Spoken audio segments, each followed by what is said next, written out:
রাধে রাধে বন্ধুরা, শুভ সকাল। তোমরা সবাই কেমন আছো? আশা করি সবাই খুব ভালো আছো। আমি মনিকা তোমাদের সাথে চলে এলাম নতুন একটা ব্লগ নিয়ে। আজকে সকালটা শুরু করলাম আমাদের বাড়ির ছোট্ট দুই সদস্যকে নিয়ে। আজ দুজনেই ঘুম থেকে বেশ তাড়াতাড়ি উঠে পড়েছে। সকালে ওদের হাসি মুখটা দেখেই মনটা ভালো হয়ে গেল।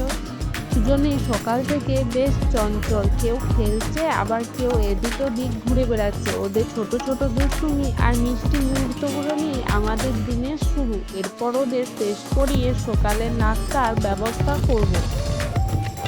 সকালের এই ব্যস্ততার মধ্যেও পরিবারের সঙ্গে কাটানো সময়গুলি সত্যিই অনেক সুন্দর। তো বন্ধুরা, তোমরা আমার সঙ্গে থেকো আজকের পুরো দিনের গল্প দেখতে।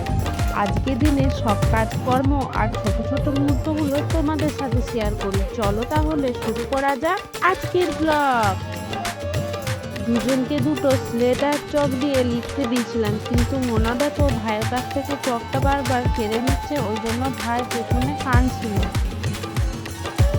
তারপর দেখো দুজনের দুটো স্লেটের উপর পা দিয়ে চেপে নাচছে। নাচতে নাচতে আবার ইচ্ছা করে পড়ে যাচ্ছে, দেখতে পাচ্ছ? মোনার ভাই পাশের রুমে গেল আর মোনা দেখো দাদুর সাথে খেলা করছিল। আর পুরো বিছানাটার অবস্থা দেখো কি করেছে, সব খেলাপাতিগুলো ঢেলে দিয়েছে। মোনার কলে একটা পুতুল রয়েছে, দেখতে পাচ্ছ? ওই পুতুলটা না অনেকদিন ধরে বস্তার ভেতরে ঢুকানো ছিল, ওটা আজকে ও খুঁজে পেয়েছে। ওই জন্য বলছে খালি, বুনু তোমার লাগছে? মা কোথায় ভরে রেখে দিয়েছিল তোমাকে? আসলে কি বলতো, এত খেলাপাতি বাইরে থাকলে না সব নিয়ে ওলঢাল করে, ওই জন্য কতগুলো খেলে আবার কতগুলো ঢাললে বস্তার কেন ভিতর ভালো সব করে বেঁধে ভরে রেখে দিই। কিন্তু আজকে মনে হয় সেই খেলাপাতিগুলো সব খেলাপাতিগুলো ঢাললে দেখতে কেন? পেয়ে গেছে, সেই জন্য সব খেলাপাতিগুলো ঢেলে খেলা করছে। আর বুনুকে দেখো কে কলে বাগাবে করে এগুলো? কত আদর করছে, যেন ওর কত কষ্ট হচ্ছিল। কেন তুমি বাগাতে পারবে না? তাহলে বাগাও, সব বাগাও। বিছানা চাদরটা কই? চাদরটা কোন দিকে ফেলেছ?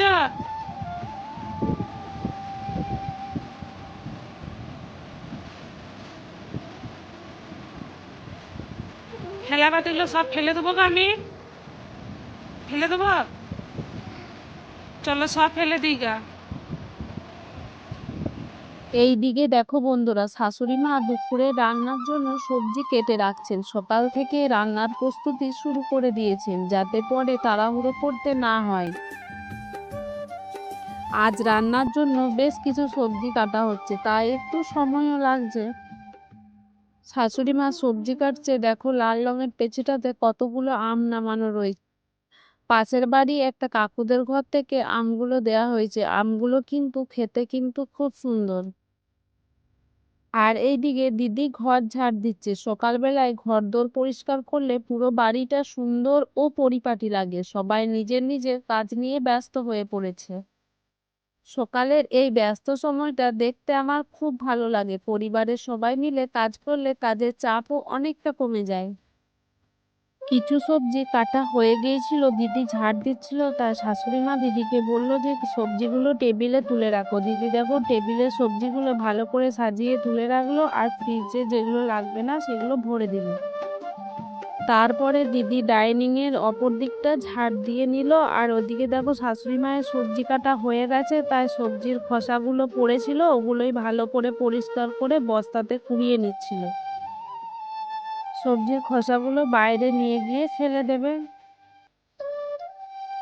তারপরে দিদি সিঁড়িটা ঝেঁটিয়ে এনে একবারে ডাইনিংটা পুরোটা ঝেঁটিয়ে নিয়েছিল।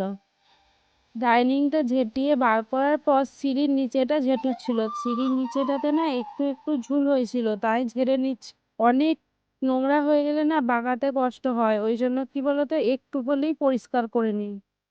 দিদি দেখো ভালো করে জুতোগুলো সরিয়ে পরে ঝেঁটিয়ে নোংরাগুলো বার করে ফেলে দিল।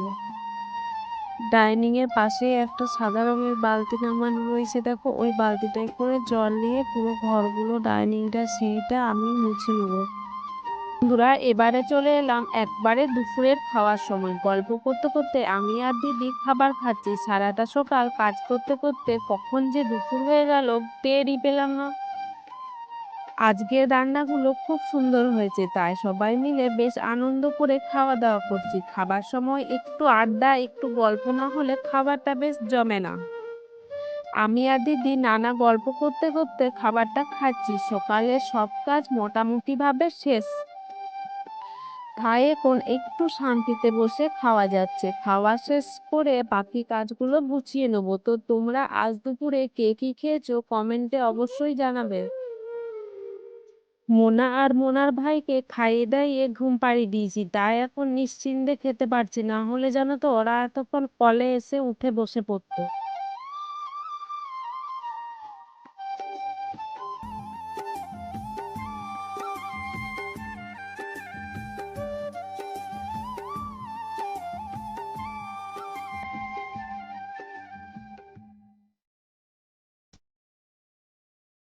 বাড়ির বাকি সবার খাওয়া কমপ্লিট হয়ে গেছে, আমি দিদি বাকি ছিলাম। কারণ কি বলতো, ওদেরকে ঘুমিয়ে ভাত খেলে না নিশ্চিন্তে খেতে পারবে, না হলে জানো তো নিশ্চিন্তে তোমাকে খেতেও দেবে না।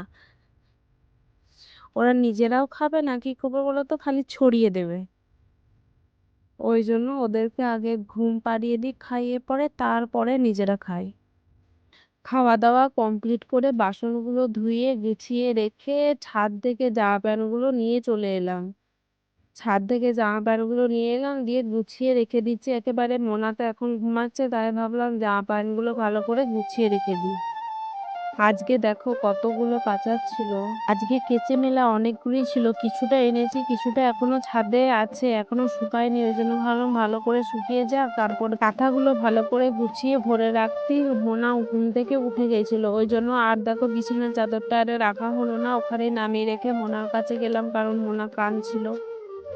তারপরে চলে এলাম একেবারে তোমাদের সাথে গল্প করতে বিকালবেলা। বিকালবেলা একটু রেডি হচ্ছি মোনাকে নিয়ে বাইরে ঘুরতে বেরোব। প্রায় প্রতিদিনই মোনাকে নিয়ে একটু বাইরে ঘুরতে বেরোই, তাহলে কি বলতো, বাচ্চা ছেলে তো মনও ভালো থাকবে। আমি নিজে প্রথমে রেডি হয়ে নিলাম, এরপর মোনা বিকালবেলায় তো মোনাকে বাইরে নিয়ে গিয়েছিলাম, তারপর বাড়িতে নিয়ে চলে এসেছিলাম সন্ধ্যেবেলাতে। তারপর ওকে একটু পড়তে বসিয়েছিলাম। পড়তে বসানোর পর ডিনার করার সময় হয়ে গিয়েছিল, ওই জন্য দেখো আমি পেঁয়াজ কাটছি, পেঁয়াজকে কুচাচ্ছি, লঙ্কা কুচাচ্ছি, দিয়ে পরে ডিম ভাজা হবে। গরম গরম ডিম ভাজা হবে, আর দিনের যা তরকারি ছিল ওই দিয়ে আজকে রাতের ডিনারটা কম। পেঁয়াজ কাটতে কাটতে যেন তো আমার চোখ দিয়ে এত জল বেরোচ্ছে। তোমাদের কার কার পেঁয়াজ কাটতে কাটতে চোখ দিয়ে জল বেরোয় কমেন্টে বলো তো। আমার কিন্তু চোখ দিয়ে প্রচন্ড পরিমাণে জল বেরোয়, মানে কাঁদলেও এত বেশি চোখে জল আসে না, পেঁয়াজ কাটলে যত বেশি চোখে জল আসে।